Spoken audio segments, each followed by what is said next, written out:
There are universal laws, and there's a few that I want to highlight in this session today. One being the law of one, because it's the foundation of a lot of what we've been talking about. It's all is one thing, hence the title, Know One, Know All.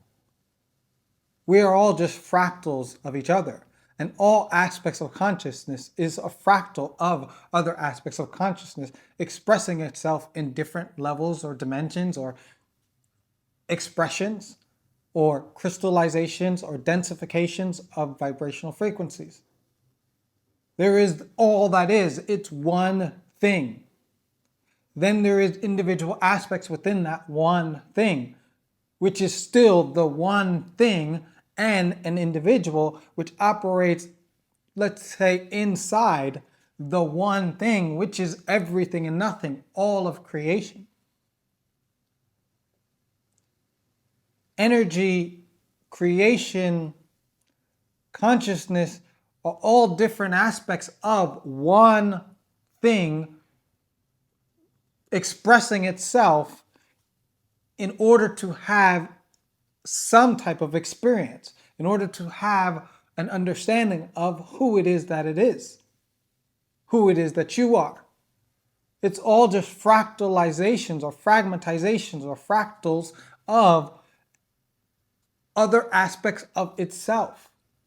You are your source fractalized or fragmentized or densified in different aspects until you densify into the human, which is this experience. But that source is still you, and you are still that source. Just like that source is still all that is, and all that is that source. Unity consciousness is that source, and that source is unity consciousness, because all aspects work as one and is one thing. They all feed back into each other, and it's a reflective mirror. Now, the reflective mirror is called the law of correspondence, so to speak. And you could look at the law of correspondence as everything is a reflection. As within, so without. So what you feel inside, what you do inside, what you are inside will reflect to you the outside of what you see, and what you see outside will begin to reflect on the inside because it's a reflective mirror. So you as the consciousness can choose to reflect and allow the outside to reflect you, or you can decide and choose or succumb to what is happening outside and reflect that on the inside. We did that phase in humanity. That was the separation phase. We allowed our external teachings, our external understandings to reflect to us who we are, and we adopted those external understandings. Now we have switched to what's happening on the inside is going to reflect to our outside, because now you are a conscious being understanding that you are the self, the sovereign, the divine light being that you are, consciousness projecting into the expression of what we call a physical form for it to project back to us or mirror back to us the correspondence of what we're holding inside. There is the law of attraction. The law of attraction is powerful. It's a powerful basis of how we create everything. We vibrationally align in order to attract what it is that we desire. When we have a desire, we create a vibrational imprint that is the answer to that desire, and then we move to match that desire. The cool thing about the law of attraction is what you attract is attracting you, because everything functions off of this law. So your creations are drawing you to it just as much as you are drawing it to you. There is the law of gender. We are masculine and feminine energy beings. We are divine masculine and feminine energy beings. We are, each one of us has 100% divine masculine and 100% divine feminine. How you choose to express that in your form, that is your choice. How you choose to run with it, it is your choice. However, there is divine masculine and divine feminine in everything that exists. One way to look at it is divine masculine is the holder of space. The divine feminine is the creative birthing outlet. Let's say the divine masculine is the form by which holds the shape, and what births the creation is the divine feminine. Creation could be divine feminine. Protection or wisdom can be considered divine masculine. Everything has a divine masculine and a divine feminine. And when these energies are out of balance, whether it's divine feminine out of balance or divine masculine out of balance, it pulls the other out of balance because of the law of correspondence and the reflective nature by which reality works. So interesting about this is we lived in a patriarchal, out of balance patriarchal society. Well, that meant we lived in an out of balance matriarchal society too. Because if a feminine is out of balance, the masculine is out of balance. If a masculine is out of balance, the feminine is out of balance. And now that the divine feminine has risen on this planet, it is pulling the divine masculine into its divinity, or the out of balance masculine into its divinity, so that the god and the goddess rises together. There is the law of polarity.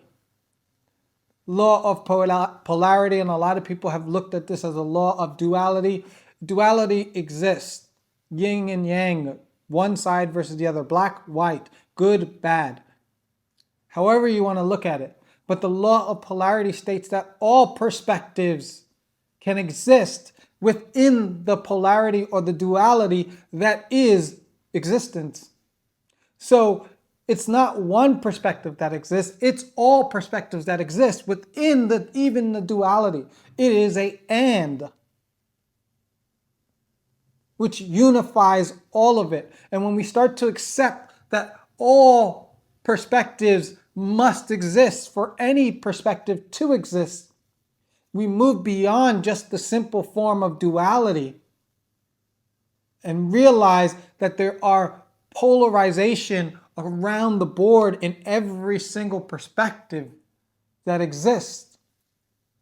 And that this is natural. It's not good versus bad. It's not us versus them.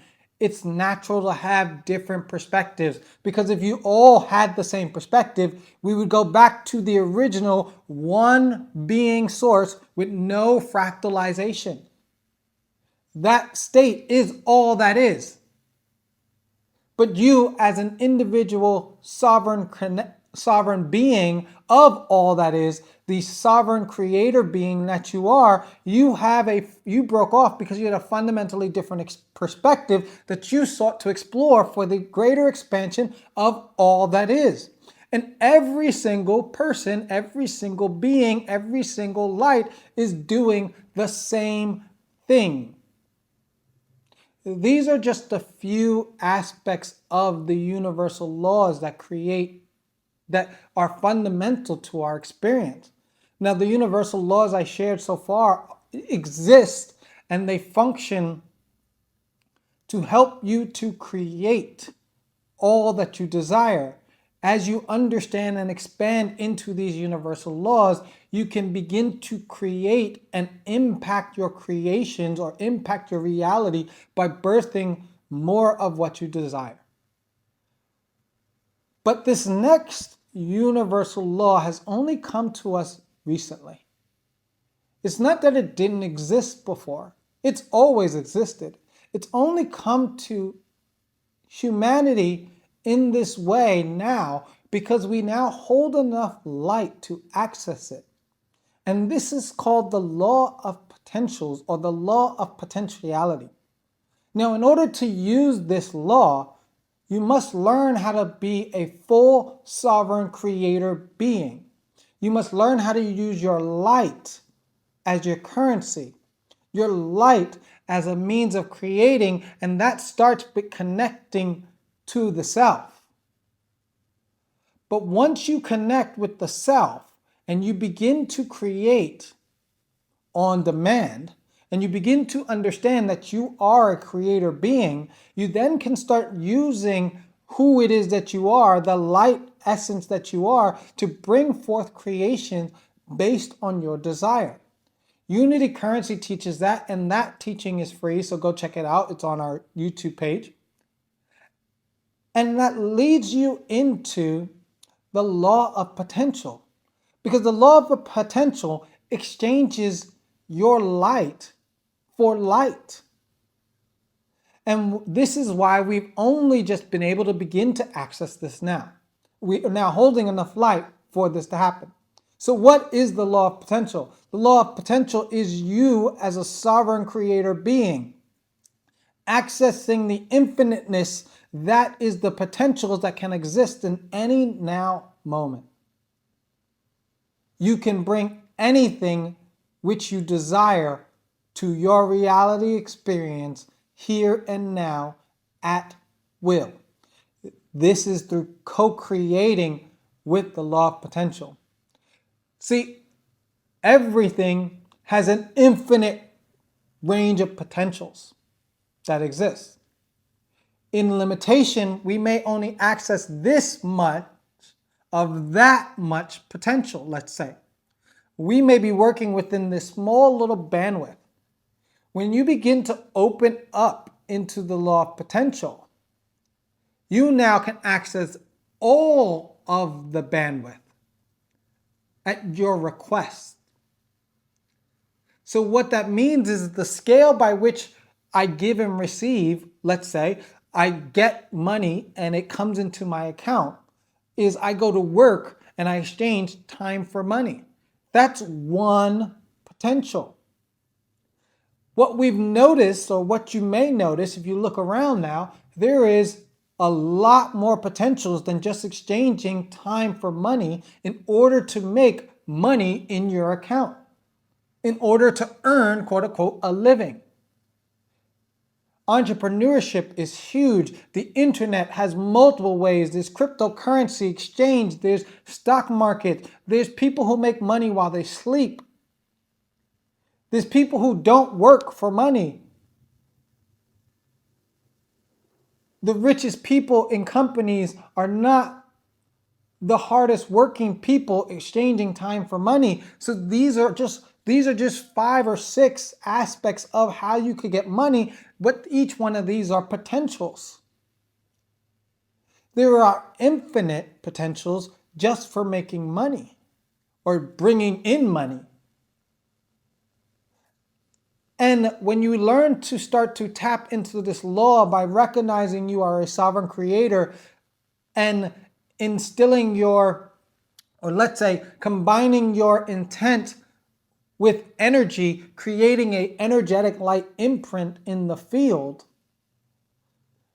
you start to become more light, and more light, that you then start to access the law of potential and bring greater potentials here to this reality. Because with the law of potential comes another fundamental understanding, is that the difference between this reality and any other reality is simply your perception of the reality. So if it can exist in an imaginary state, it can exist in physical form, because the difference between imaginary state and physical form is simply your perception of the gap. The difference between your dreams in terms of your dreams when you go to sleep and your dreams in terms of your desires is simply a perception that you have. This is the power of the law of potential, because if it exists in a dream state, if it exists in a meditation, if it exists in your imagination, the law of potential can make it your physical reality, because it's a potential that exists.